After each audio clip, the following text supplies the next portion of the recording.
Salut et bienvenue dans cette 7e saison du podcast Filles Expat. Ici Kelly, ton hôte, comme toujours, et me revoilà en force pour continuer à te faire découvrir de nouvelles histoires de femmes qui vivent aux quatre coins du globe. Attache ta ceinture, c'est parti! Salut à toi et bienvenue dans un nouvel épisode du podcast. Alors je ne sais pas si tu es nouvelle ou nouveau et je ne sais pas si tu vas écouter jusqu'à la dernière minute, donc j'ai envie d'en profiter quelques secondes juste pour te demander. Je sais qu'on n'a pas toujours le temps, mais si tu pouvais peut-être appuyer sur pause et juste nous laisser 5 étoiles sur Spotify ou Apple Podcast. Je sais pas si j'ai dit Spotify ou Spotify, mais c'est pas grave, j'espère que tu m'auras compris. Et laisser un petit commentaire à mon invité pour la remercier d'avoir pris du temps sur son agenda personnel aujourd'hui pour te partager son histoire de vie. Donc voilà, je te remercie par avance et maintenant je vais laisser la place à mon invité. Est-ce que tu peux te présenter en commençant comme toujours ton prénom, ton âge et la ville d'où tu nous parles actuellement? Ok, donc je suis Elodie, j'ai 35 ans et je vous parle depuis Témiscouata sur le lac, donc au Québec, au Canada. Où est-ce que ça se situe au Québec exactement? Alors c'est dans le Bas-Saint-Laurent, donc c'est en dessous de la Gaspésie, c'est à 2h30 de la ville de Québec. Gaspésie, c'est une espèce de main comme ça, j'ai l'impression, c'est une espèce de rond. Un gros rond, ouais c'est ça. Alors on est quand même côté fleuve Saint-Laurent, donc à l'est de cette butte. On est sur la rive sud du Saint-Laurent, en fait, on pourrait dire ça comme ça. Ok, c'est chouette d'entendre une personne qui ne nous parle pas depuis la ville de Montréal ou de Québec City, je t'avoue. J'ai visité la Gaspésie, mon premier solo road trip était justement en Gaspésie et j'avais adoré, c'est la première fois où j'ai vu mon premier orignal qui m'a donné les larmes aux yeux tellement il était magnifique. Mais justement, quand on est arrivé ici, 2 semaines après notre venue, nous avons vu un magnifique orignal traverser devant nous et je me suis vraiment dit, ça c'est un signe de la nature, c'est qu'on est au bon endroit, quoi. C'est bienvenue. Voilà. Bienvenue au Québec. Bienvenue.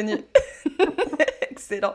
Mais écoute, avant qu'on en arrive à comprendre qu'est-ce qui t'a emmené à venir t'installer au Canada, question signature du podcast. Alors, tu as vécu dans plusieurs pays, je le sais parce qu'on se connaît un petit peu. Je ne sais pas quel pays tu vas choisir, mais quelle a été pour toi la différence culturelle la plus surprenante que tu as expérimentée et comment tu as fait pour t'y adapter? Alors, je sais pas si c'est le genre de réponse que tu attendais, mais j'ai eu du mal à trouver vraiment quelque chose qui a été insurmontable ou difficile en tout cas, ou qui m'a choquée. Mais je vais parler du coup du Canada, puisque c'est ce qu'il y a de plus frais dans ma tête. Et moi, ça a été le fait que tu aies une semaine prédestinée au déménagement.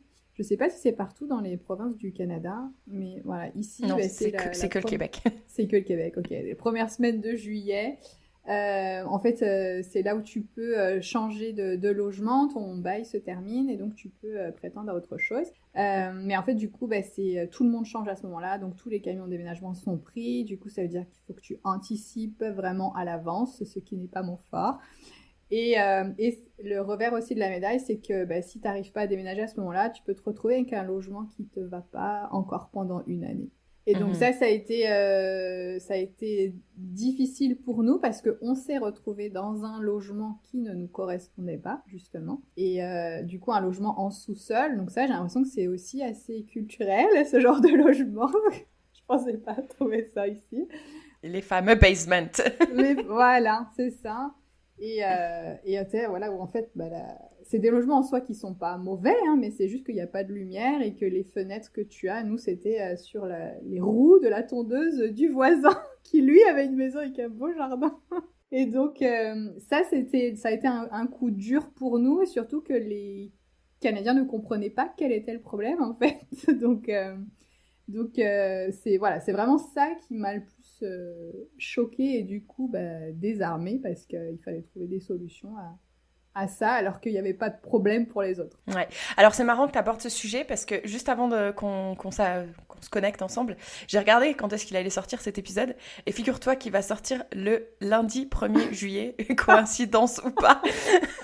Mais c'est trop drôle parce que c'est la fête du Canada, on est toutes les deux au Canada et en plus t'abordes justement ce point surprenant et j'ai envie de dire parce que du coup j'étais au courant de cette petite différence culturelle qui vraiment s'applique qu'au Québec. Ce qui est super intéressant pour ceux qui nous écoutent et qui envisagent peut-être un jour de venir s'installer au Québec, c'est que du coup si t'arrives genre mi-juin, et que tu te balades dans les rues, les gens, ils commencent déjà à faire un peu leur spring cleaning et ils vont mettre des meubles, ils vont mettre toutes des choses qu'ils ont plus envie pour leur déménagement et ils vont les laisser sur les bords, enfin sur le trottoir en termes de donation, entre guillemets. Donc, si tu débarques fraîchement d'Europe, peu importe où tu viens et que tu as besoin de t'acheter des meubles, arrive 2 semaines avant le 1er juillet et commence comme ça à faire les rues.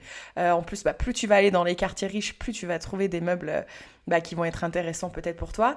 Et du coup, effectivement, comme tu l'as dit, les bails commencent toujours au 1er juillet. Donc le 1er juillet qui est férié au Québec. À chaque fois, je me suis posé la question, est-ce qu'ils ont fait ça pour justement éviter de penser fête du Canada, comme la fête du Québec, c'est 1 semaine avant. Ouais. Mais en tout cas, dans le reste du Canada, on fête la fête nationale comme on fêterait en France le 14 juillet. Et du coup, effectivement, il y en a beaucoup des Français qui débarquent toujours en septembre, octobre. Et je comprends pas parce que, comme tu l'as dit, ça peut être beaucoup plus compliqué à trouver un logement. Et du coup, on se retrouve bloqué dans ce logement pendant une longue période. Donc, je pense qu'arriver en juin, en plus, c'est le début de l'été, c'est là où il commence à faire beau.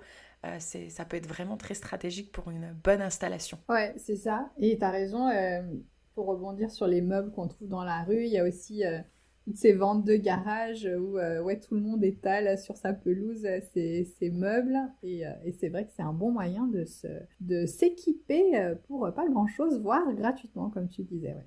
Exactement. Eh bien écoute, Élodie, avant qu'on en arrive au Québec, j'aimerais bien qu'on fasse un retour en arrière, que tu nous parles de ton enfance, comment tu as grandi en France, dans quel genre de famille, est-ce que tu voyageais beaucoup et qu'est-ce qui t'a conduit à partir la première fois? J'étais pas dans une famille qui voyageait, mais ma maman nous racontait souvent dans sa jeunesse les voyages qu'elle avait pu faire. Donc elle était partie en Angleterre pour se perfectionner en anglais, son aventure du coup, parce qu'à l'époque, t'avais pas internet, etc. Donc en train, machin.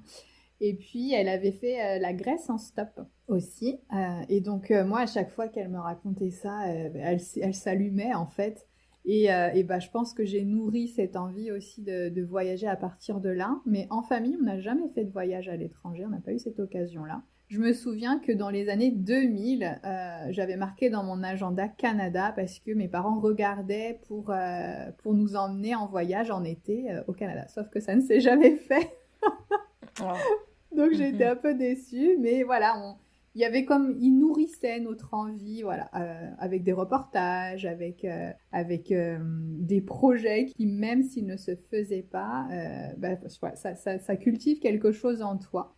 Mais moi, ce que je retiens surtout, c'est ça, c'est voir ma maman s'allumer à chaque fois et mon père qui disait « Ah, ta mère, elle a vécu tellement d'aventures, mais t'es en rigolant, en se moquant d'elle, mais c'était tellement ça. » Et lui, ton papa, c'était pas un aventurier? Non. Mon papa, il est plutôt casanier, il avait jamais pris l'avion. La première fois qu'il a pris l'avion, c'était pour me voir en Grèce. Quand je suis partie en Grèce dans un stage d'études. Sinon, voilà, pas de voyage particulier, une famille aimante. On partait beaucoup en vacances en France, donc je connais bien la France. On a fait vraiment plusieurs endroits. Et s'il y avait vraiment un endroit qui me plaisait par-dessus tout, c'était la côte ouest avec l'océan. Le fait où tout est possible, l'horizon à perte de vue, les grandes étendues, ça a nourri ce côté un peu où j'ai besoin d'espace, de largeur dans ma vie, quoi. T'as grandi dans quelle région? Moi, je viens de Lyon, du Beaujolais précisément, dans les vignes. Et est-ce que t'as des frères et sœurs? J'ai un grand frère, ouais, qui a 2 ans de plus que moi et qui a peur de l'avion, donc il ne voyage pas. Et donc, t'as dit que t'étais partie en Grèce en stage. Est-ce que c'est la première fois que t'as eu l'opportunité d'aller vivre ailleurs que du côté de Lyon? Ouais, à long terme. J'étais sur une période de 6 mois, donc oui, une grande période comme ça, c'était la première fois. Donc quand même dans un cadre encadré où c'est mon école qui m'envoyait, donc je savais, tout était prévu, j'ai rien eu besoin d'organiser. Mais le déchirement avec mes proches et ma chienne aussi, ça a été terrible. J'ai mis beaucoup de temps mais pour mes autres voyages, c'était ça. Il me faut 1 mois à peu près pour me sentir bien, accepter que je sois dans un nouveau pays, que les langues soient différentes, voilà, que tout soit différent, les odeurs, les goûts. Et une fois que je passe ce premier mois-là, après, c'est tout bénef, tout va bien. Pourquoi avoir choisi la Grèce? Il y avait une raison particulière? Je pense par rapport à ma maman qui avait fait son stop en Grèce. Et puis, parce que... ouais, pays méditerranéen, t'es sûr d'avoir une bonne température, c'est un peu chill, les maisons blanches. Ouais, c'était surtout pour le climat, je pense. Et ensuite, suite à ce stage, tu es rentrée en France. Tu faisais quoi comme études? Je faisais des études en hôtellerie. j'ai fait des études en tourisme et ensuite je suis partie sur un master en hôtellerie parce que j'avais justement envie de trouver un emploi qui me permette de voyager. Sauf qu'au final, à la fin de mes études, je suis repartie en Australie, mais quand on est rentré, au final, j'ai vraiment exercé mon métier en France, dans la région où je suis née. Je me suis vraiment sédentarisée et cloisonnée au final. Tu as dit, je suis repartie en Australie. Tu étais partie une première fois ? Non, je suis partie en Australie qu'une fois. Ah ok. Et qu'est-ce qui t'a emmené à partir en Australie ? C'est la fin des études, mais je sais même plus pourquoi l'Australie. Je pense qu'on commençait à en parler pas mal des Working Holiday Visa. Ça commençait à se développer et moi j'adore l'anglais. Je voulais vraiment être bilingue. Et je voulais pas un anglais british. Je voulais l'anglais des séries, des séries, etc. Même s'il n'y a pas beaucoup de séries australiennes, mais voilà. Et du coup, je sais pas pourquoi, mais j'avais besoin de partir très loin. C'était comme si j'avais besoin de partir loin pour me retrouver en fait, et pas ne pas vivre dans les attentes des autres et suivre le chemin qui était tout tracé en fait, pour moi. Et est-ce que tu es partie seule à ce moment-là ? Je suis partie avec mon chéri, qui est mon mari aujourd'hui, et à une période, ça faisait 3 ans, je crois qu'on était ensemble, et on n'était pas du tout sur la même longueur d'onde. Je me souviens quand on est parti, j'avais dit merde, de toute façon, c'est soit ça passe, soit ça casse. Ce voyage, ça va clairement donner une suite ou pas à notre couple, mais je reviens, je saurai exactement ce qu'il en sera pour nous, quoi. En quoi vous n'étiez pas sur la même longueur d'onde ? Moi, je voulais me marier, je voulais des enfants, tu sais, j'avais le rêve de ce qu'on te vend là quand t'es enfant, quoi. Tu te maries, t'as tes enfants, t'as ton foyer, etc. Je voulais vraiment ça. Et lui, il n'était pas du tout pour les mariages. Bon, les enfants, n'en parlons pas, c'était pas du tout sa priorité. Et puis, il avait un côté... il aimait bien les jeux vidéo, il était beaucoup dans un monde virtuel au final. Et ça, c'était... Il était encore ado, quoi. Ouais, voilà, c'est ça. Alors qu'il a 6 ans de plus que moi. Merci de le préciser. Salut à toi si tu nous écoutes. Donc, ouais. Pas des centres d'intérêt communs. La seule chose sur laquelle on se retrouvait, c'était sur l'envie de voyager et la nature. Est-ce que lui, il avait déjà voyagé ou vécu à l'étranger ? Il a dû partir à Barcelone, quelque chose comme ça, mais non. Sinon, il avait beaucoup de... Quand je lui ai parlé de l'Australie, d'ailleurs, à notre premier rendez-vous de rencontre, il m'a dit que c'était quelque chose qu'il avait en tête. Et donc, à ce moment-là, au moment du départ, est-ce que vous aviez prévu de partir sur une courte durée, sur une longue durée, ou vous partiez un peu avec un aller simple et puis on verra ce qui se passe ? On avait un aller-retour. On est parti en août et on avait un retour prévu sur octobre. Mais parce qu'on n'avait pas trop de plans, on avait juste prévu les 2 premiers mois où on était à l'école en fait pour apprendre l'anglais et on était logés dans une famille pendant ce temps-là. Et après, on ne savait pas du tout quelle suite ça donnerait. Donc, on avait prévu un retour. Comment ça s'est passé ces 2 mois de cours intenses logés en famille génial. Alors, avec la famille, on était un petit peu déçus parce qu'on est tombé chez des Italiens, pas des Australiens, nous qui parlaient beaucoup italien en fait à la maison. Mais et puis, ça sera pas trop l'accent anglais des séries. C'est ça.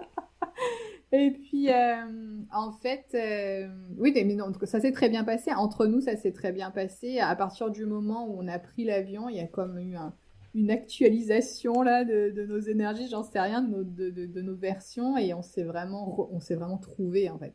Alors que ça faisait 3 ans qu'on galérait ensemble, et ce voyage il a vraiment permis de nous connecter vraiment, quoi. Bah, une fois qu'on sort des jeux vidéo et qu'on se connecte à la réalité, ça aide, je pense. Désolée, il va se dire mais qu'est-ce qu'elle veut cette fille Mais visiblement, ce que je lui proposais à cette époque-là n'était pas comparable aux jeux vidéo. Et donc, est-ce que vous êtes rentrés à la suite de ces 2 mois ou vous avez poussé ce billet retour ? On l'a repoussé 1 an, donc du coup 1 an après. On a finalement resté 1 an et on a choisi on s'était dit, on va se trouver... Donc, nous, on était sur la côte ouest de l'Australie, vers Perth. Et on s'était dit, on va se trouver un job. Ça a l'air assez facile de faire un petit job en restauration, puis un loyer et tout. Mais en fait, on a eu du mal à trouver.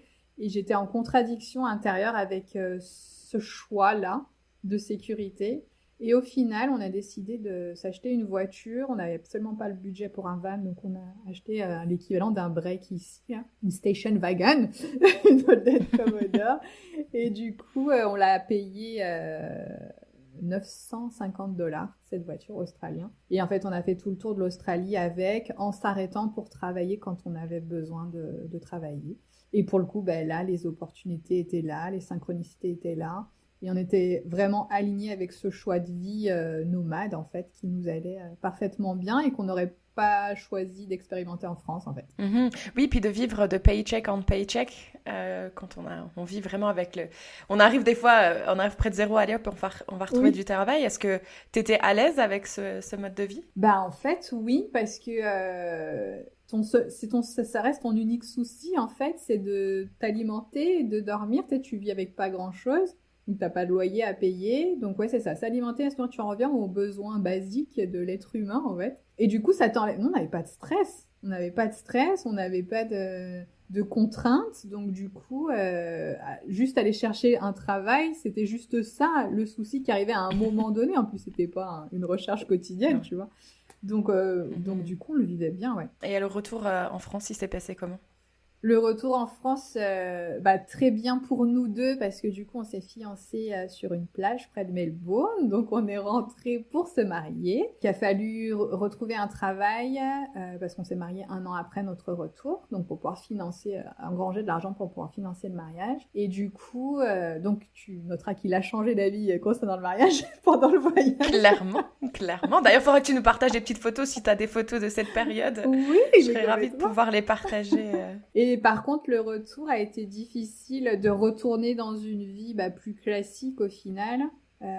Moi, mon expérience en hôtellerie, c'est pas du tout bien passé.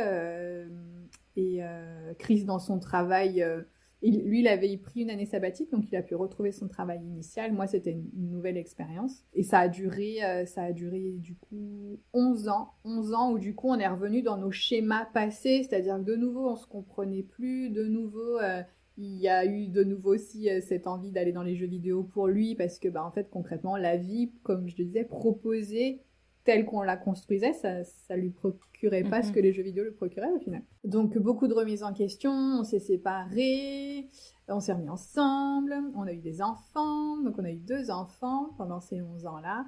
Et ensuite, et moi aussi, je me suis réorientée, j'ai dit stop en fait à l'hôtellerie quand tout battait de l'aile dans ma vie, mon couple, je me sentais pas bien en tant que maman, voilà, rien n'allait, c'était pas compliqué. C'est quoi qui te plaisait pas dans l'hôtellerie exactement? Moi, j'ai adoré mon métier, j'ai adoré être dans l'hôtellerie, ça bouge tout le temps, on avait un hôtel qui fonctionnait extrêmement bien, enfin je travaillais pour un hôtel qui fonctionnait extrêmement bien, je rencontrais tout le temps des gens différents, des gens de tous les horizons, parce que même si c'était dans ma petite ville de Villefranche-sur-Saône, il se trouve que j'avais beaucoup de clientèle internationale. Donc, j'ai rencontré des Canadiens, j'ai rencontré même des Australiens. Je sais pas, je pense que j'attirais peut-être ce genre de clientèle, parce que j'en avais besoin dans mon quotidien. J'ai adoré, sauf que j'ai toujours eu un problème avec ma hiérarchie. Au final, j'ai jamais été en accord avec ma hiérarchie. Et j'estimais ne pas être reconnue, en fait, par rapport au fait que je sacrifiais ma vie professionnelle pour être toujours disponible, pour faire des heures... T'es pas à 40 heures, là, t'es à 55, 60 heures, tu sais très bien ce que c'est.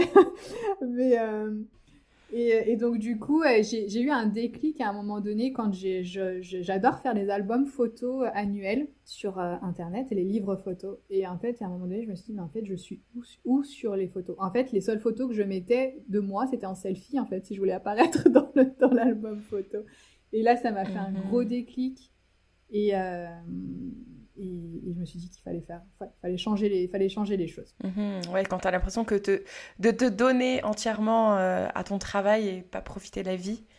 Ça, c'est un dévouement, et c'est un dévouement qui reçoit rien en échange en fait. Enfin, je recevais de mes clients, mais de l'entreprise en elle-même, j'avais pas l'impression de recevoir, et du coup, ça ne valait pas le coup en fait. Moi, j'avais le même déclic, et à chaque fois, je disais, au bout d'un moment, t'as l'impression d'être un pion, tu sais, t'es en train de jouer une partie d'échecs, mais t'as aucun contrôle sur où est-ce que tu peux bouger le pion en fait. Et tu dis, en fait, pourquoi je joue à ce jeu si j'ai aucun contrôle? Ça sert à rien. J'ai l'impression de tout donner. et finalement le retour financier, parce que si tu es payé quand même à faire un travail, mais est-ce que cet argent m'apporte ce que j'ai besoin? Bah non, la réponse était non. Mais c'est vrai que ce déclic, il peut prendre du temps, et puis quand il arrive, quand tu as eu justement ce déclic, comment on réagit? Parce que est-ce que ça t'a créé un peu d'anxiété, ou est-ce qu'au contraire ça t'a créé un soulagement? Et puis comment tu as réagi? Moi, déjà, quand j'ai eu ce déclic, j'étais déjà en train de m'intéresser aux énergies, au développement personnel. Donc, je me suis dit, je commence à engranger des outils là, et là, je sens que je dois prendre une autre direction. Mais donc, du coup, je me suis pas sentie perdue parce que je commençais à avoir un petit socle déjà au niveau d'outils ou même de réflexion, de lecture, où bah, tu es inspiré par d'autres personnes qui changent complètement de perspective dans un laps de temps assez court. Donc, du coup, je me nourrissais beaucoup de ça, beaucoup d'exemples. Et ça veut dire quoi? Et attends, parce que moi j'ai une petite question. Parce que comment on fait justement quand on travaille 50-55 heures par semaine, qu'on a 2 enfants, qu'on a un mari, où justement les choses ne vont pas forcément parfaitement bien? Où est-ce que tu trouves le temps de t'intéresser à autre chose, à faire de la lecture, etc. Eh ben, je le trouvais parce que je travaillais en coupure à l'époque. Et donc, du coup, je travaillais le matin, je revenais je finissais à 14 heures et je repartais travailler à 18 heures. Et mes enfants, je les récupérais à 16 heures. Donc, j'avais 2 heures de temps pour moi, entre guillemets. Moi, du coup, j'ai choisi de le consacrer pour moi, mais j'aurais pu le consacrer aux tâches ménagères, hein, parce que ma maison, ça ne ressemblait à rien. Mais c'est des choix, là encore. Et donc, moi, j'ai choisi de me former, en fait. De me former aux énergies, de me former au développement personnel. Je voulais comprendre. Je voulais prendre confiance en moi, parce qu'un changement de direction, bah, tu le fais en prenant confiance en toi, en croyant en toi, que tu peux créer autre chose, etc. Donc, j'avais besoin de travailler aussi cet amour personnel, parce que c'est ça qui fait que tu trouves, bah, ça rallume ton feu intérieur, et c'est parce que tu as ce feu que tu trouves le moteur d'avancer et d'aller vers une nouvelle direction. Mais j'ai vraiment dû partir de zéro parce que je n'y connaissais rien à tout ça et que j'avais vraiment un déficit d'amour de soi et de confiance en soi énorme. Mais malheureusement non. Mais si on veut que les choses avancent ou que les choses changent, il va falloir mettre de l'énergie, prendre du temps, mettre du travail. Tu vois, nous là par exemple, on prend du temps à faire cet épisode, mais parce que ça nous passionne, parce qu'on a envie de transmettre des choses à d'autres femmes, parce que pour nous c'est important. Mais c'est vrai que du coup ça demande du temps. Où on peut pas, tu vois, moi là je regarde, j'ai ma vaisselle qui est posée là en train de sécher, je suis pas en train de la ranger, je suis pas en train de passer l'aspirateur, mais c'est pas grave, il faut prendre ce temps parce que ça peut apporter que des belles choses. Et donc ensuite, qu'est-ce qui s'est passé? Et juste pour rebondir sur ce que tu dis, effectivement, c'est accepter de prendre du temps pour soi. Et donc là, déjà, quand tu fais ça, tu commences à te décoller de l'image qui est attendue de la société où bah voilà, ta maison est censée être bien rangée, tu es censé faire un goûter maison pour tes enfants quand ils rentrent, tu vois, voilà. Toutes ces attentes, du coup, tu commences à les laisser de côté et tu commences à choisir tes priorités. Donc, qu'est-ce qui s'est passé après tout ça? Donc, je me suis formée, machin. Et en fait, il est arrivé un moment où il y a eu la goutte d'eau dans l'hôtel, une réflexion de la hiérarchie qui m'a fait exploser, mais véritablement exploser. Je suis quelqu'un de plutôt doux, très pédagogue. Et là, en fait, j'ai pété mon câble. Et je me suis mis à crier sur mon patron. J'en suis pas fière. Hein. Vraiment, j'en suis pas fière parce que ça veut dire que je suis vraiment allée trop loin dans l'acceptation J'avais pas de limite, en fait. Voilà, clairement, c'était ça. Et en fait, je me suis vraiment remis en question à ce moment-là. Et on a réussi j'ai demandé un autre rendez-vous avec mon patron après. Et on a réussi à vraiment discuter de manière très posée. Et moi, je lui ai dit mes attentes en fait, j'avais fait le tour, je crois, et que j'avais bien compris que je ne pouvais pas évoluer ici, et je lui ai demandé une rupture conventionnelle. Et ça, en fait, moi, j'avais en tête, du coup, de pouvoir me former encore plus et développer mon activité autour des énergies. Et j'avais besoin de cette rupture conventionnelle, et pour moi, c'était impossible. On n'allait pas me la donner, parce que j'ai quand même crié sur mon patron, quoi. Et en fait, en respectant les règles énergétiques, en respectant la communication qui était propre à mon type énergétique, donc là, vraiment... en parlant de design humain, j'ai obtenu mais d'une facilité. Je me revois encore, je me revois encore lui dire « Vous êtes bien sûr ?» Quand tu m'as dit. Parce qu'il m'a dit oui, au début, il me disait oui, je vais réfléchir à la rupture conventionnelle, il faut que je vois par rapport au budget, machin et tout. Et d'un seul coup, il bloque, il me regarde, il me fait non, mais Elodie, je vais vous signer votre rupture conventionnelle. Et je dis mais vous êtes sûr? Et donc voilà, la voiture a commencé. Ouais, donc tu veux dire qu'à ce moment-là, déjà, tu utilisais les énergies à ton avantage, tout ce que tu avais appris. Enfin, c'est marrant que tu n'étais pas sûre, enfin, que tu as hésité à ce que ce soit réel, parce que justement, tu y crois à toutes ces choses-là. Oui, mais j'avais peut-être pas encore expérimenté les résultats. C'est-à-dire que je travaillais beaucoup sur moi, je voyais que je prenais confiance, qu'il y avait des choses qui bougeaient doucement dans ma réalité. Mais là, c'était quand même passé un niveau, là, tu vois. C'est-à-dire que je voulais vraiment cette chose-là, j'en avais besoin pour la suite. Donc c'était vraiment un besoin, et jusque-là, je jouais avec l'énergie, mais pas sur des choses très importantes, quoi. Et puis là, quand ça impacte, quand ça implique une autre personne aussi, Ouais. et une décision quand même aussi importante, je comprends que ça peut paraître un peu déstabilisant la première fois.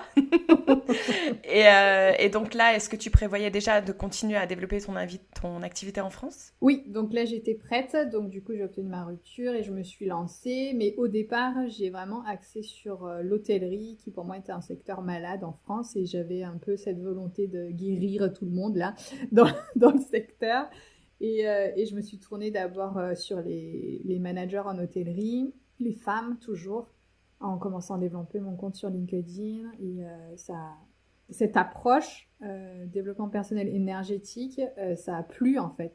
Pourtant, dans un milieu très terre-à-terre, que je considère comme terre-à-terre. Et du coup, voilà, j'ai commencé à faire mes premières arbres au niveau des managers de l'hôtellerie. Et puis, ça a fait aussi assez vite boule de neige, c'est-à-dire que j'ai été interviewée dans le Figaro, machin et tout. Sauf qu'en fait, j'ai pas su... c'est pas que j'ai pas su, mais je pense que c'était un secteur qui me fatiguait et que j'en avais marre d'entendre les mêmes problèmes, en fait. Et ça drainait mon énergie, et en fait, ça me nourrissait pas. Donc, j'ai changé ma cible à ce moment-là. C'est-à-dire que moi, je sais ce que j'aime faire. J'aime toujours travailler avec les énergies, mais je m'adressais pas aux bonnes personnes, en fait, à ce moment-là. Donc, j'ai, là encore, pivoté. Mais j'adore, en tout cas, j'ai envie de pointer j'adore comment tu prends responsabilité de tout ce qui se passe, et comment tu arrives la façon dont tu arrives à prendre un pas en arrière, ça se dit ça? De prendre un pas en arrière, prendre du recul. De prendre du recul, voilà, c'est ça l'expression. De prendre du recul et te dire, ok, c'est ce qui se passe, c'est comme ça que je ressens la situation, et comment il faut que j'adresse un changement pour pouvoir aller dans ma direction à moi. J'adore comme tu prends la responsabilité de tout ça, et je pense qu'on n'est pas nombreux à le faire. Et pourtant, c'est ça qui nous permet d'avancer d'une façon épanouie dans la vie. C'est d'enlever tout ce qu'on nous dit autour, toutes ces ondes négatives, et c'est vraiment toujours rester concentré sur soi, sur son ressenti, etc.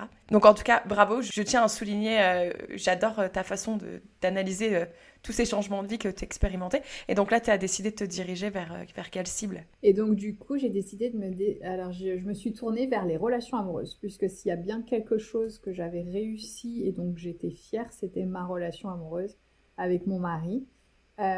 Et donc du coup, j'ai commencé à parler de notre relation, en fait, juste pour inspirer, pour dire ouais, tu peux croire que tu es au bord du divorce là, et comme tu dis très bien, juste parce que tu prends la responsabilité de ce que tu as créé dans ta relation, tu peux faire évoluer les choses. Ça veut pas dire que ça va évoluer et que ça va de nouveau marcher, mais peut-être qu'évoluer, c'est juste la séparation, c'est aussi une voie d'évolution. Donc c'est ce que je disais aux autres, et des fois on va absolument recoller avec la personne en question, mais c'est peut-être pas ce qui est prévu, en fait. Cette personne-là, peut-être qu'elle était bonne pour toi à un moment donné, puis maintenant t'as évolué, t'es plus la même personne et tu corresponds plus à sa vibration, et donc automatiquement elle va s'écarter. Nous, il se trouve que on est fait pour être ensemble, visiblement, puisque ça dure. Mais voilà, c'est comme tu dis, prendre la responsabilité de ce que l'on crée. Moi, j'avais beaucoup expérimenté l'hôtellerie, ça a été aussi mon laboratoire à un moment donné. C'est-à-dire, je regardais les clients qu'attiraient mes collègues et les relations avec les clients que j'attirais moi, quel type de clients j'attirais en fait. Et moi, j'ai très rarement eu des crétins, en fait. Il y a des clients qui te font chier là pour tout et n'importe quoi. Moi, ça m'est quasiment jamais arrivé. À chaque fois que de nouveaux clients arrivaient, il y avait je fidélisais en fait automatiquement les clients parce qu'ils trouvaient cette ouverture, parce que j'en sais rien, mais on avait toujours des excellents échanges. Et j'ai d'ailleurs des clients d'hôtel qui sont devenus des amis. Donc je construisais des relations en fait. C'était pas des trucs superficiels. Et donc, bon, attends, parce que là, tu dis j'ai attiré tout ça parce que j'en sais rien, mais tu le sais très bien pourquoi tu as attiré tout ça. Toi et moi qui croyons aux énergies. Parce que je travaillais sur moi. Oui, parce voilà. que je travaillais sur moi et j'expérimentais. Et si je me sentais pas bien ou si je vivais des conflits intérieurs, etc., oui, j'allais attirer du coup des clients qui allaient me casser les pieds. Et que si j'étais bien, que voilà, j'avais fait des choses qui me plaisaient, etc., bah, du coup, les clients, ils venaient continuer à alimenter ces émotions agréables, en fait. Il y en a plein qui doivent se dire, mais Elodie et Kelly, vous êtes complètement perchés, de quoi vous nous parlez mais moi, j'adore être perchée comme cela parce que justement, j'ai l'impression que, tu sais, quand tu es un peu dans une routine, etc., et que tu te rends pas compte de la force que toi, être humain, et de ce que tu dégages. En fait, j'en parlais encore récemment avec ma meilleure amie, c'est que, en fait, les gens qui croient pas aux énergies, qui croient pas à tout ça, en fait, c'est eux qui ratent quelque chose dans leur vie. Parce qu'une fois qu'ils se rendent compte du pouvoir de ce que tu peux dégager et attirer vers toi, mais tu peux changer les choses à ton avantage et pourquoi ne pas en profiter en fait. Et il y en a qui pourront nous dire qu'on est perché, c'est pas grave. Nous on aime bien être perché dans l'atmosphère, dans la galaxie et attirer les choses envers nous. Mais parce que moi c'est pareil au saloon maintenant en tant que serveuse, je sais pas si toi qui m'écoutes tu sais que je suis serveuse, mais c'est très rare aussi que j'attire quelqu'un qui va être négatif en fait. Et encore hier, on n'avait pas eu beaucoup de monde au saloon, mais le peu de personnes que j'ai eu, écoute, j'ai eu des fous rires avec des clients, mais c'était fantastique. Et au final, je me dis, c'est ça qui est important, c'est qu'eux, ils viennent y passer un beau moment, mais que moi, je vais au travail et que je passe un beau moment aussi. Donc voilà, je pensais que c'était important de préciser tout ça. Ouais, mais complètement.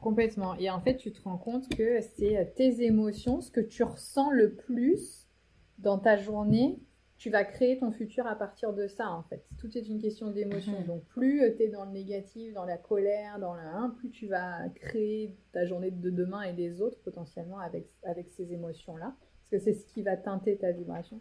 Et plus tu te concentres, parce que c'est sûr que la vie n'est pas parfaite, c'est sûr que tu vis je suis pas en joie tout le temps, bien au contraire, je suis quelqu'un de très émotionnel, donc je vais vite d'un opposé à l'autre. Mais j'ai conscience que je ne reste pas longtemps dans une énergie négative. Voilà, c'est surtout ça. C'est comme ça que tu attires les choses. C'est vraiment, tout est une question d'émotion. Et donc, est-ce que développer son business, parce que développer son business en France, c'est pas une chose facile, en France et ailleurs d'ailleurs, mais quand on développe un business, ça demande beaucoup d'énergie, on a beaucoup moins de sécurité financière, on a beaucoup moins d'avantages sociaux. Est-ce que pour toi, les choses allaient quand même dans la bonne direction ou c'était un peu compliqué ? Alors, ça a été compliqué.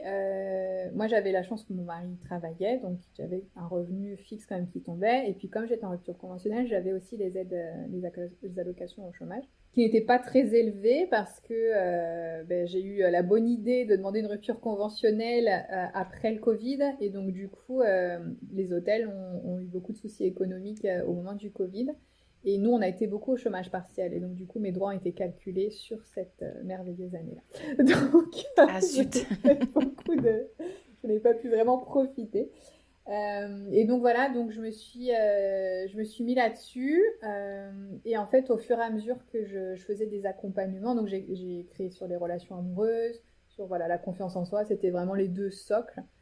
Mais en fait, en travaillant là-dessus avec mes clients, moi, je travaillais sur moi aussi, puisque c'est vraiment donnant-donnant, en fait, dans un accompagnement énergétique. Et tu t'évolues en même temps que tes clients. Et du coup, c'est là où il y a de nouveau le projet Canada qui est arrivé, alors que je l'avais complètement oublié. Mais en aidant mes clientes à se reconnecter à elles-mêmes, automatiquement, ça s'est fait pour nous, en fait, pour notre famille. Et le Canada est revenu sur la place, sur le fait que... en France, on était trop sensible, autant moi que mon mari, à ce que pouvaient penser les autres et à ce qui était attendu de nous. Donc nous, on était rentrés dans vraiment le chemin initial, même si moi, j'avais pris un peu de liberté en me reconvertissant professionnellement. Chris, lui, n'était pas bien dans son travail. Et à un moment donné, on s'est dit, est-ce que c'est pas aussi la clé, c'est qu'on fasse chacun quelque chose qui nous plaît. Lui, il assurait une certaine sécurité financière. Et donc là, on a dit, ok... bye bye la sécurité financière, et là, on va la trouver en fait en prenant la sécurité en nous. Donc ça a été mon travail à moi de faire ça pour notre famille. Et du coup, toi, qu'est-ce que tu as vraiment envie de faire là pour t'épanouir? Puis c'est là où on a vu que les études au Québec étaient une opportunité d'aller faire ce qu'il avait vraiment envie de faire. Donc pour le coup, lui, il s'est réorienté dans la protection des territoires fauniques et la gestion des territoires forestiers. Parce qu'il faisait quoi à la base comme métier? Il était technicien de maintenance.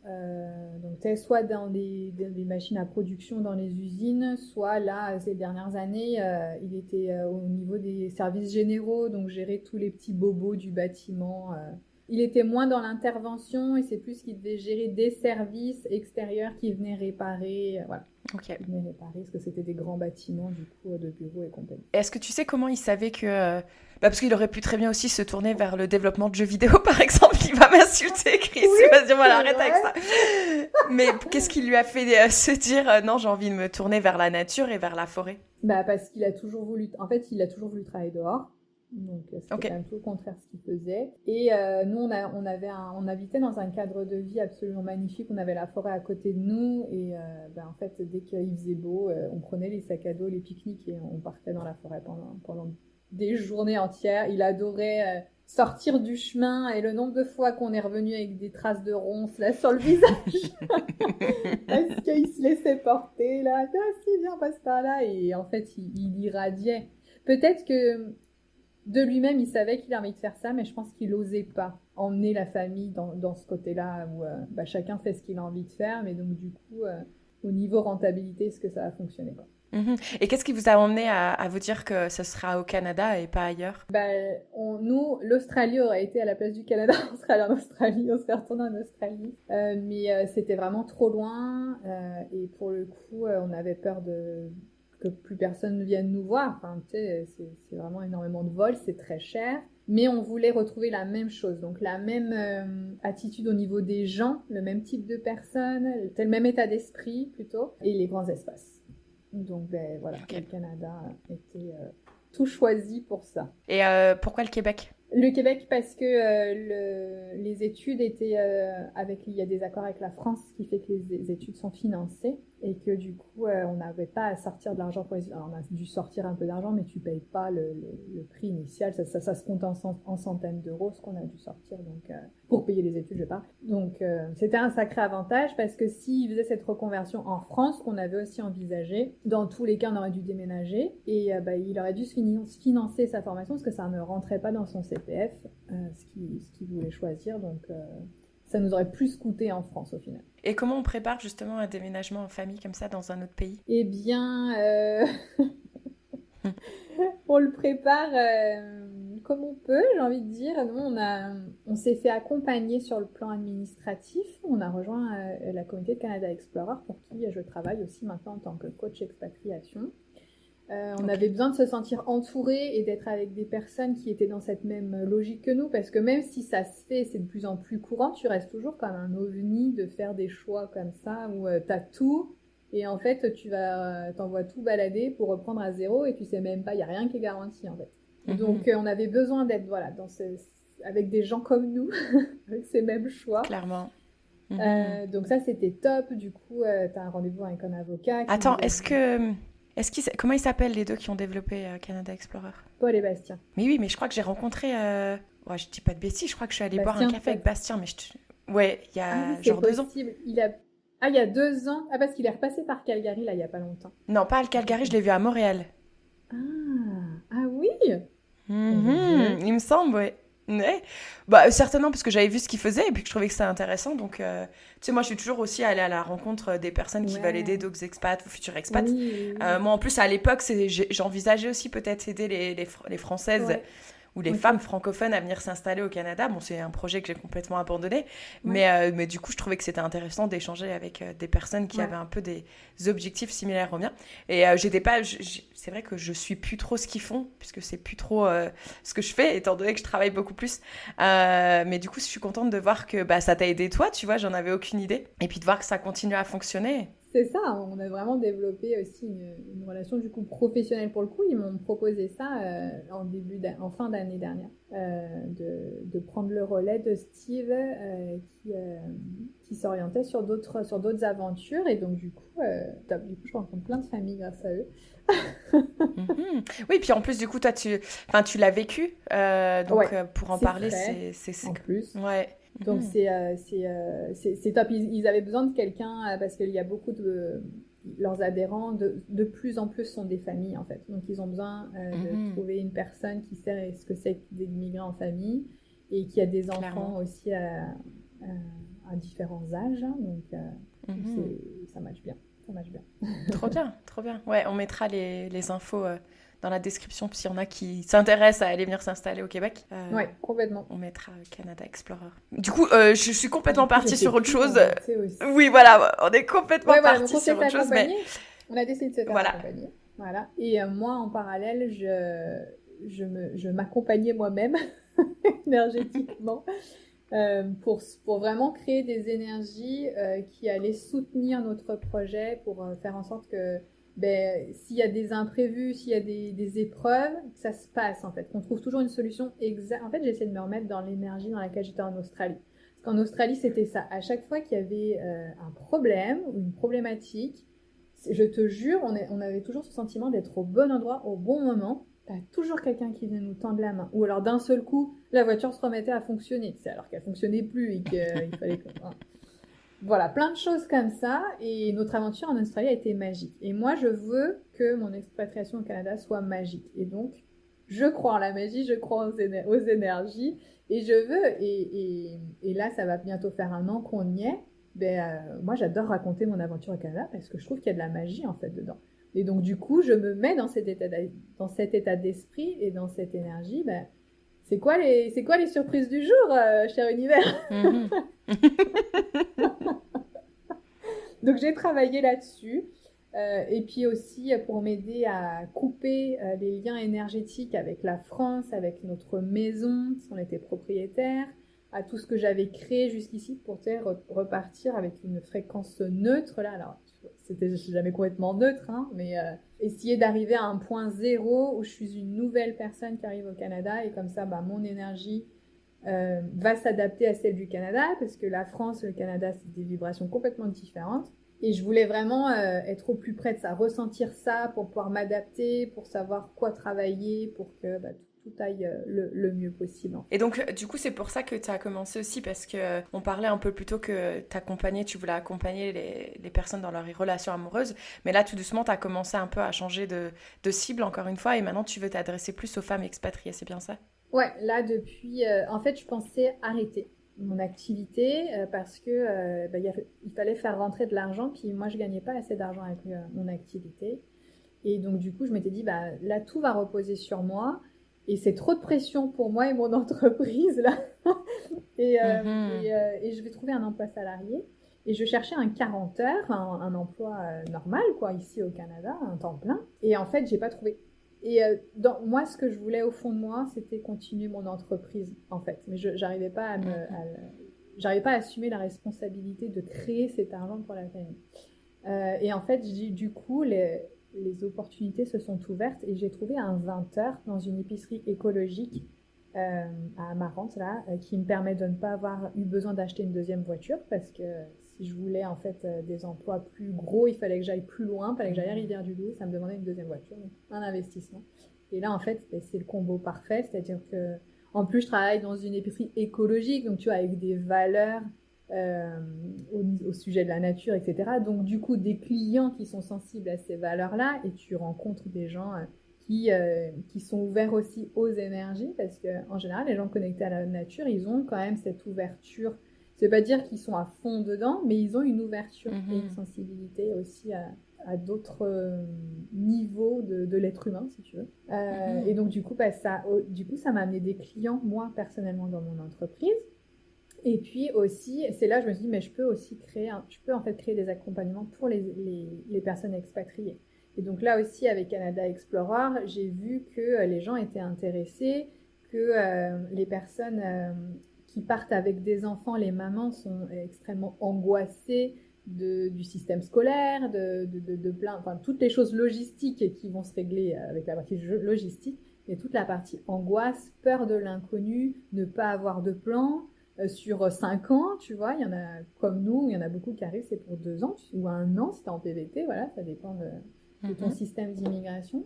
Et donc d'accepter de ne pas avoir un plan sur 10 ans là et de ne pas avoir de ligne de mire toute tracée. Parce que quand tu es mère de famille, tu te mets cette pression-là, tu dois donner une direction en fait. Enfin, pas toute seule avec ton mari évidemment, mais on est censé fournir une direction pour que tout le monde aille dans le même sens. Mais la direction, tu n'arrives pas forcément à la voir très très loin, en tout cas au début. Donc c'est accepter l'incertitude, accepter d'avoir peur et d'y aller quand même. Parce qu'il y en a beaucoup qui me demandent, mais comment on fait pour plus avoir peur? Mais en fait, ça n'existe pas, tu auras toujours peur. Donc c'est apprendre aussi à accepter ces peurs et qu'elles peuvent être des alliés en fait. Elles peuvent être des moteurs, elles peuvent t'aider à prendre des décisions lorsque tu les as mais que tu les atténues parce qu'il ne faut pas qu'elles te dirigent non plus. Donc voilà, on travaille beaucoup sur ces aspects-là. Oui, parce qu'en plus, j'allais dire, tu sais, penser un peu plus comme un enfant, parce que je suis sûre que tes enfants, ils te demandent pas, mais maman, on sera où dans 10 ans? Tu vois, pourquoi nous, on s'oblige à vouloir penser aussi loin que ça? Ouais. Eux, je suis sûre, ils sont juste contents de savoir où ils vont être demain, ou peut-être aller en vacances cet été, et encore, si on leur en parle pas, je suis pas sûre que ce sera la première question qu'ils vont venir te poser en se levant le matin. D'ailleurs, tes enfants, ils ont réagi comment au déménagement? Bien, très bien. Moi, mon fils, alors mon fils avait 8 ans, là maintenant il a fêté ses 9 ans au Canada. Il s'est complètement ouvert et illuminé au contact du pays, vraiment, du système scolaire, de la nature, de tout ce que tu veux. Il prend des cours de batterie, il a trouvé, il sait exprimer ce qu'il veut et ce qui lui plaît, ce qui n'était pas le cas en France. Il était plutôt renfermé, c'était difficile alors moi j'ai toujours une bonne relation avec lui, assez fusionnelle, mais c'est moi qui allais chercher les infos par justement le biais énergétique. Mais lui il exprimait peu de choses. Et aujourd'hui il s'est complètement ouvert. Donc moi je dis si demain ça doit prendre fin, en fait franchement j'ai tout gagné parce que mon fils est devenu lumineux quoi. Donc rien que pour ça, ça valait le coup. Et ma fille, elle est plus petite, elle a eu 5 ans. Au Canada et tu sais à cet âge-là elle prend tout, elle est très dans la magie donc tout est beau, tout est très positif. Elle va faire des bonhommes de neige, elle est contente. Oui, tout à fait, on a fait un lapin de neige pour Pâques même. Et tout le patin à glace, tout était magnifique, les premières neiges qui tombent, tout était féerique pour elle. Mais là on a un peu un contre-coup où elle sent que c'est dans la durée du coup. Et là, elle nous demande, elle, combien de temps est-ce qu'on reste au Canada? Quand est-ce qu'on rentre en France? Et ça, c'est des petits pics. Moi, je les prends comme des pics, je devrais pas, mais qui me font mal. Tu te dis tout de suite en tant que maman, ça veut dire qu'elle n'est pas heureuse ou qu'il lui manque quelque chose, ou, tu vois. Et ça, depuis, je dirais, depuis le printemps, là. Depuis le printemps, c'est toutes les semaines quand même où elle nous demande... combien de temps on reste au Canada, quand est-ce qu'on rentre en France? Mes copines de France me manquent, ma maison me manque, mon papy, ma mamie me manquent. Donc on a, tu vois, 2 profils d'enfants complètement différents. C'est-à-dire que Liam, il ne parle jamais de la France. Et Alizée, qui était très très ouverte tout de suite au Canada, au final, là, elle vient nous parler souvent de la France. Mais ceci dit, voilà, à chaque fois je lui dis oui, mais tu vois, si t'étais en France là, regarde, t'aurais pas le bus jaune qui vient te chercher tous les matins avec la musique du marchand de glace, t'aurais pas ci, t'aurais pas ça. Et donc elle dit oui, donc ça la remet en joie, mais elle a besoin qu'on lui remontre un petit peu aussi ce qui est cool de vivre ici en ce moment en tout cas. Est-ce que vous pensez faire un petit aller-retour en France cet été ou est-ce que vous avez de la famille qui pense vous rendre visite? On a la famille, ouais, on a mes parents qui viennent tout début juillet, ils partent le 30 juin, là, donc c'est bientôt. Ils vont être Trop avec bien. nous pendant un petit moment, là, donc on a hâte. C'est un petit peu c'est la date, on a déjà une amie qui est venue nous voir, la marraine de mon fils, du coup, en avril, et c'était aussi la date, le point clé, là, on avance tous vers oui, cette date. ça fait toujours du bien, ces petites piqûres d'entourage qui viennent nous rendre visite. Ouais, ça fait beaucoup de bien. Après, c'est la gestion du départ qu'il va falloir aussi gérer, parce qu'on ne sait pas quand est-ce qu'on les revoit. Tu sais, c'est encore une fois cet inconnu en permanence, donc c'est aussi être apprendre à être confortable avec ça, avec le fait de pas pouvoir donner de réponse à tes enfants, à ta famille ou à toi-même. Parce que, en fait, c'est en permanence ça, quoi. Nous, en permanence, c'est je sais pas. Ben, je sais pas. Ouais, mais après, si on se dit, on sait pas, mais c'est justement ça qui est beau, c'est qu'on n'a pas ce chemin tout tracé, parce que de toute façon, ce chemin tout tracé, il nous plairait pas. Parce que là, Chris, ses études, ils sont censés durer combien de temps? 2 ans. Donc là, il termine la première session. Là, à partir de la semaine prochaine, il est en stage au Parc National d'en face, juste en face de chez nous. Et donc après, il reste encore 1 an. Et est-ce que jusqu'à maintenant, bon, ça fait qu'1 an, c'est encore tout frais, mais est-ce que pour l'instant, il se sent épanoui dans ce qu'il a choisi?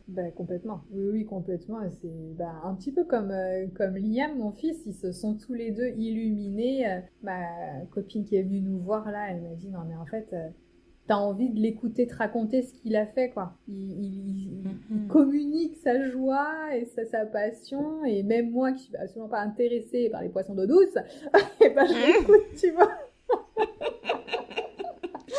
Et t'es là et t'apprends, et même les enfants, on apprend en même temps que lui. Ça, c'est quel poisson, ça, nanana. C'est génial d'être entouré de quelqu'un qui aime ce qu'il fait, mais ça fait du bien à toute la famille, quoi. Ça a une répercussion aussi, pareil, encore une fois, sur les gens que tu vas attirer, que tu vas croiser. C'est énorme, en fait. On se rend pas compte à quel point se choisir, c'est faire du bien aux autres. On a toujours cette vision un peu égoïste, mais non. Mais 100% d'accord avec toi. Moi, je pense que les personnes, justement, qui pensent que quelqu'un est égoïste s'il choisit d'aller s'orienter vers quelque chose qu'il passionne, c'est une personne qui a rien compris à la vie. Parce qu'au final, comme on dit, si tu veux... Enfin, tu sais, en anglais, ils ont cette expression de si tu veux... si tu t'imagines un vase rempli d'eau, si je veux pouvoir verser de l'eau à mes enfants ou à ma femme, etc., pour les enrichir aussi, enfin, les aider à se sentir épanouis, il faut que moi, mon vase, il soit rempli d'eau. Si il n'est pas rempli d'eau, je ne pourrais pas en verser aux autres. Et je trouve ça chouette, en fait, de justement se choisir soi avant de choisir les autres, parce qu'en faisant ce choix, on choisit les autres. Complètement. Donc j'adore. Ça fait déjà presque 1 heure qu'on enregistre. J'aimerais juste rebondir rapidement sur ton activité. Donc du coup, tu as choisi d'orienter les énergies. Est-ce que tu as envie de nous parler? Bon, moi, je vous le cache pas à toutes celles et ceux qui nous écoutent. Élodie fait du travail sur mes énergies à moi, parce que je crois énormément à tout ça depuis des années. Depuis que j'ai arrêté d'être ingénieure et dans mon système très cartésien, je suis quand même très cartésienne, tu vois. Mais une fois que j'ai carrément le profil ingénieur scientifique, mais c'est vrai que depuis que j'ai un peu mis ça de côté, j'y crois toujours. Je ne dis pas que tout est vibration et énergie, je pense qu'il y a un mélange des deux, mais c'est vrai que depuis 3 ans où j'ai commencé à lâcher prise, beaucoup plus lâcher prise, etc., moi c'est quelque chose qui m'accompagne beaucoup, j'ai toujours mes cristaux qui me suivent, dans les moments un peu down, je m'accroche un peu à ça, pas toujours, mais souvent quand même, la pleine lune j'y crois, etc., Et donc, c'est vrai que quand Élodie m'a contactée en me disant si tu veux, j'aimerais bien qu'on teste quelque chose ensemble. Donc, je ne dévoilerai pas sur quoi on travaille et comment on a fait ça parce que c'est personnel et que j'ai pas envie d'en parler dans le podcast. Peut-être un jour, d'ici quelques mois, quand tu auras des résultats communiqués qui ont déjà un peu commencé, hein, n'est-ce pas? Mais est-ce que tu voudrais nous dire un peu comment ça se passe quand une maman ou une femme qui te contacte, qui envisage de partir, ou peut-être qu'elle est déjà arrivée sur place, brièvement, comment ça se passe ton accompagnement? Ouais, en fait, donc il y a plusieurs profils, on va dire. Donc tu as les femmes qui sont en préparation d'expatriation. Donc il peut y avoir des accompagnements. En fait, on va aider à définir avec clarté ton projet d'expatriation. Parce qu'il y en a qui sentent qu'ils ont envie de partir au Canada, par exemple, mais c'est encore beaucoup dans la tête et on a du mal à y faire descendre au niveau notamment des chakras qui vont permettre la matérialisation, là, au niveau de la racine et du sacral. Donc ça peut être des accompagnements par rapport à ça. Ça peut être la préparation donc au départ où là on va travailler beaucoup sur les émotions histoire d'apaiser tout ça. On va connecter, je vais relier la fréquence du pays destiné, le pays qui est choisi à la fréquence de la personne pour qu'elle commence à s'aligner doucement sur la fréquence du pays, parce que c'est vrai que quand tu arrives, on parle beaucoup du décalage horaire, mais ça fait partie de ça, en fait, c'est aussi un changement vibratoire de changer de lieu. Donc on commence à préparer ça pour que ta capacité physique, quand tu vas arriver, elle ne soit pas complètement à terre, là, où tu t'en remets pas pendant des semaines, parce que on croit que, tu sais, quand on prépare l'expatriation, on croit que quand on arrive, tout est terminé, mais en fait, non, c'est le point de départ de la vraie aventure. de beaucoup de choses. Tu as besoin de tes capacités physiques et d'une bonne énergie, du coup, donc on travaille là-dessus. On peut travailler sur les séparations aussi avec les proches. Et puis après, il y a toutes celles qui sont expatriées depuis un certain temps et qui ont comme besoin de redonner du sens à leur expatriation en allant atteindre des objectifs. Donc ça peut être des objectifs personnels où on va pouvoir travailler notamment sur le couple, mais aussi sur purement se reconnecter à soi, en fait, pour retrouver des envies et des désirs liés à son expatriation. Ou ça peut être aussi des désirs professionnels. Voilà, j'ai besoin d'être accompagnée là parce qu'il va falloir que je change de travail, mais je ne sais pas vers quoi me tourner, je ne sais pas ce qui me fait envie, je ne sais pas si j'ai les capacités de nouveau remettre un changement en place parce que ça va toujours te ramener, peut-être à comme une mémoire là qui va te ramener au gros départ de ton expatriation. Le moindre petit changement que tu vas avoir pendant ton expatriation, ça te ramène au gros bouleversement du départ, du premier départ en fait. Donc du coup, c'est aussi travailler là-dessus pour que tout soit... Le but, c'est voilà, clarté, sérénité, assurance. On a la bonne énergie, la bonne fréquence et on se sent au bon endroit, au bon moment. Moi, je me reconnecte vraiment à cette phase de l'Australie, c'est ça. Je veux que mes clientes se sentent au bon endroit, au bon moment et qu'elles aient les opportunités, les synchronicités, la magie dans l'expatriation. Et prendre conscience que... nous-mêmes et nos énergies, on peut faire changer les choses aussi. Et ça, je pense que c'est important et de le rappeler et d'être entouré de personnes qui nous le rappellent aussi, qu'on a un pouvoir intérieur auquel on ne se rend pas compte. Mais une fois qu'on s'en rend compte, le chemin, il va être magnifique. Ouais, même si on ne sait pas quel chemin est, mais il se déroule. Il se déroule progressivement aussi, c'est ça, c'est qu'on ne voit pas forcément le bout du chemin, mais il faut avoir confiance que les marches se mettent en place, ou le petit chemin dans la forêt, là, suivant ce qui te parle, comme ou le tapis rouge, si tu veux un tapis rouge, ça se met en place progressivement, exactement. Et pour en revenir aux accompagnements, on va vraiment travailler que sur l'intérieur, quoi, sur ton intérieur, tes émotions, tes croyances. Et des blocages aussi de la mécanique énergétique. Donc il faut déjà y croire un petit peu, tu penses, ou quelqu'un qui ne croit pas du tout aux énergies, qui s'y est jamais intéressé, est-ce que tu penses que déjà là, ça peut être compliqué d'essayer de convaincre la personne que c'est réel et que ça existe ? Il faut pas forcément l'avoir déjà expérimenté, mais avoir une ouverture d'esprit à ce sujet, parce que moi, je ne vais pas convaincre, en fait. J'ai laissé de côté cette énergie-là, je ne convainc pas. C'est clair. Je pars du principe que les gens qui me contactent, c'est qu'ils ressentent déjà quelque chose, ils ont envie de rentrer dans mon énergie, et ils ont envie ils ont vu des vidéos, ils ont lu 2-3 choses qui leur ont parlé. Et à partir de ce moment-là, c'est bon, quoi. L'accompagnement, il peut se faire parce que ça démontre ton intérêt, ta curiosité aussi. Clairement. Super. Écoute, Élodie, avant que je te pose la petite question finale, signature du podcast, est-ce qu'il y a quelque chose que tu voudrais ajouter si une femme, quelque part dans le monde, qu'elle soit en France, qu'elle soit déjà expatriée ou non, écoute ce podcast et s'intéresse à venir s'installer au Canada ou ailleurs, est-ce qu'il y a un petit message que tu aimerais lui faire passer ? Oui, j'ai envie je dirais à cette personne, écoute, si cet appel à l'expatriation, qui est vraiment de l'appel intérieur, et donc du coup qui vient de ton âme, c'est-à-dire que ça vient de tes tripes, c'est-à-dire que c'est un projet que tu as étouffé et qui revient en permanence, c'est que c'est un appel intérieur et c'est qu'il faut que tu le suives. Et j'ai un e-book gratuit d'ailleurs à ce sujet, le voyage à l'expatriation, où je t'apprends à reconnaître ton désir, pas ton désir, ton appel intérieur, à vérifier si c'est bien ça. Et dedans, il y a déjà des soins audio-énergétiques, donc tu vas pouvoir écouter et qui va t'aider à te reconnecter à ta version de toi en fait déjà expatriée. Donc ne reste pas seul, fais-toi confiance et si c'est présent en toi, c'est pas pour rien, c'est que ça demande à être matérialisé. On mettra le lien de l'e-book dans la description et j'en profite, vous voyez tout ce que Élodie vous donne gratuitement là, vous écoutez et vous avez encore plus de choses gratuites disponibles. Dites-lui merci là en commentaire s'il vous plaît, c'est le moment. Merci Élodie. Et avec du recul, quelle est pour toi la plus grande leçon que tu as apprise sur toi-même ? Eh bien, c'est que je crée ma réalité à partir de ce que je ressens. J'adore.